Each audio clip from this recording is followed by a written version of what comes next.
샬롬, 이동춘 목사입니다. 오늘도 여러분의 삶이 주님의 평안으로 가득하시길 기원하며 하나님의 말씀을 나누겠습니다. 오늘 말씀은 아모스 6장 1절에서 14절 말씀입니다.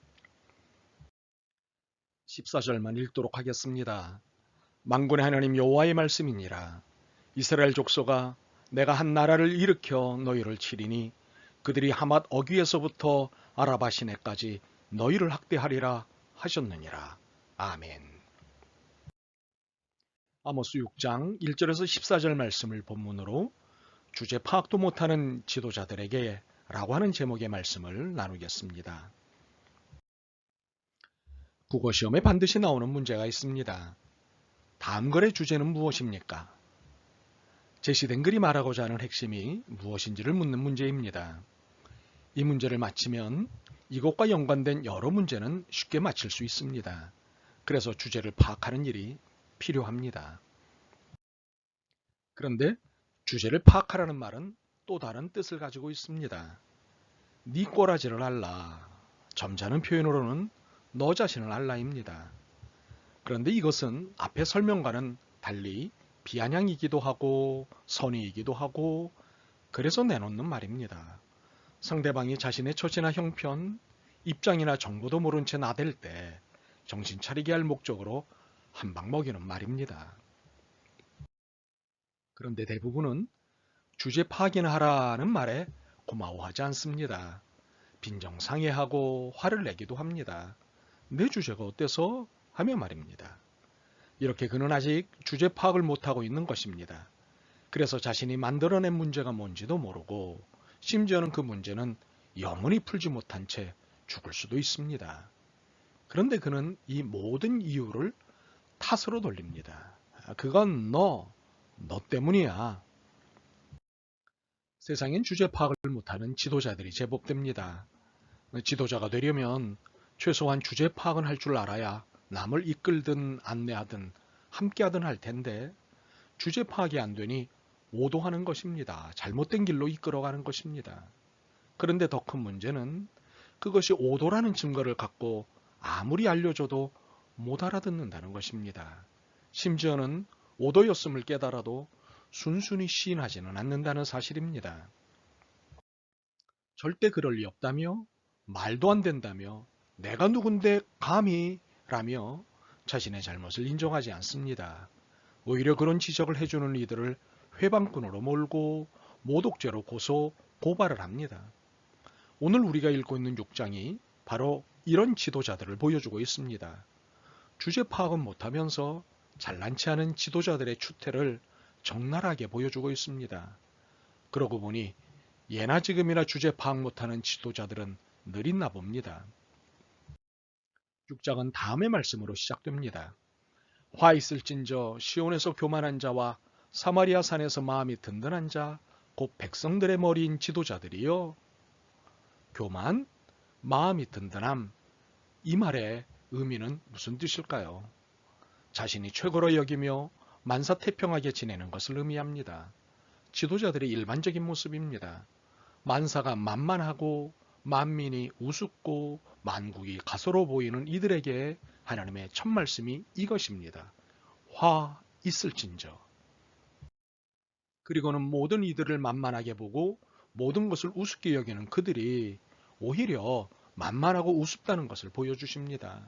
2절입니다. 너희는 갈레로 건너가 보고 거기에서 큰 하맛으로 가고 또 블레셋 사람의 가도로 내려가라. 너희가 이 나라들보다 나으냐? 그 영토가 너희 영토보다 넓으냐? 갈렛, 하맛, 가드에 비해 별 볼 일 없는 시온과 사마리아를 두고 감히 까불지 말고 주제 파악이나 하라는 것이 2절의 의미입니다. 그런데 이들은 주제 파악이 뭔지도 모릅니다. 오히려 이들은 주제를 이렇게 파악하고 있습니다. 흉한 날이 아직 멀었네. 3절. 악을 행할 시간이 아직 제법 남았네. 3절. 저런 등신들 저렇게 사니 어려움이나 겪지. 6절. 이렇게 인생에 대한 자신감, 안락에 중독된 삶, 폼나는 인생에 집착하는 삶, 그리고 타인의 것을 착취하며 보내는 야유, 타인에 대해 무관심, 이런 것들이 악이라는 것을 모르는 것입니다. 자신들이 잘났기 때문에 이럴 수 있다고 생각하는 것입니다. 참으로 한심한 이 못난 지도자들을 향해 하나님은 굳은 결심을 선포하십니다. 7절에서 9절입니다. 그러므로 그들이 이제는 사로잡히는 자 중에 앞서 사로잡히리니 기지개 켜는 자의 떠드는 소리가 그치리라. 만군의 하나님 여호와의 말씀이니라. 주 여호와가 당신을 두고 맹세하셨노라. 내가 야곱의 영광을 싫어하며 그 궁궐들을 미워함으로 이 성읍과 거기에 가득한 것을 원수에게 넘기리라 하셨느니라. 한 집에 10사람이 남는다 하여도 다 죽을 것이라. 주제 파악을 못하는 지도자들은 모두 요절을 내시겠다는 것입니다. 그들을 거드름피게 만든 모든 것들, 특히 큰 집들을 다 부숴버리시겠다는 것입니다. 지도자들은 주제 파악을 못했기에 정의를 난장판으로 의를 퉁퉁 부은 시체로 만들고 말았습니다. 시시한 업적들의 허풍을 떨고 힘없는 자들을 두들겨 팼습니다. 12절에서 13절입니다. 정의를 쓸개로 바꾸며 공의의 열매를 쓴 쑥으로 바꾸며 허무한 것을 기뻐하며 그리고는 이런 꼴을 보입니다. 내가 한 일들을 보라. 그러면서 의기양양하게 떠벌리고 다니는 것입니다. 참으로 꼴사나운 줄도 모르고 말입니다. 그런데 문제는 이런 주제 파악도 못하는 이들을 추종하는 이들이 있다는 사실입니다.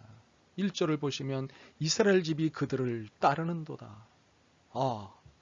이런 맹목적 추종이 문제입니다. 제발 이렇게 살지 말아야 합니다. 하나님 외엔 절대 순종 대상자가 없습니다. 대통령은 국가 원수가 아닙니다. 특히 민주주의 국가에서 대통령은 국가 원수가 아닌 국민의 심부름꾼입니다.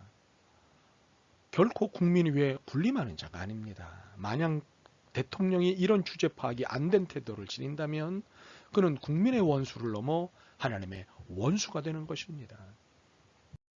목사도 마찬가지입니다. 목사는 여러분의 심부름꾼입니다. 하나님의 심부름꾼입니다. 목사는 여러분과 하나님 사이에 낀 심부름꾼, 그래서 제사장입니다. 왕이 아닙니다. 교회의 왕은 오직 하나님뿐이십니다. 여러분의 왕도 하나님뿐이십니다. 저의 왕도 하나님뿐이십니다. 대통령의 왕도 하나님이십니다. 주제 파악도 못하는 한심한 처사의 하나님은 어떤 태도를 취하실까요? 결정적 한방을 준비하십니다. 14절입니다. 만군의 하나님 여호와의 말씀이니라. 이스라엘 족속아 내가 한날을 일으켜 너희를 치리니 그들이 하맛 어귀에서부터 아라바 시내까지 너희를 학대하리라. 이 결정적 한방은 목사라고 예외 없습니다. 대통령이라고 비켜가지 못합니다.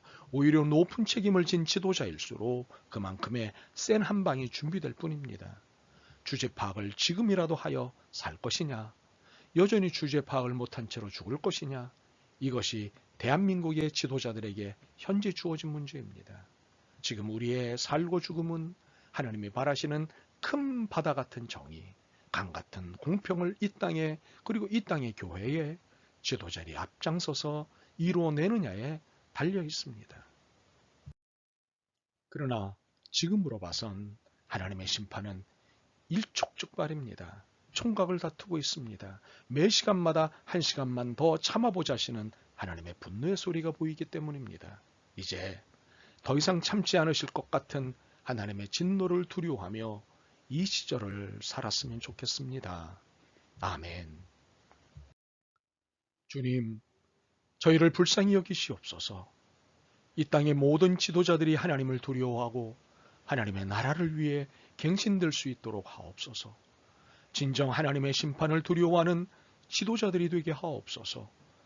예수 그리스도의 이름으로 기도드립니다. 아멘. 오늘도 여러분의 믿음과 삶을 응원합니다. 사랑합니다.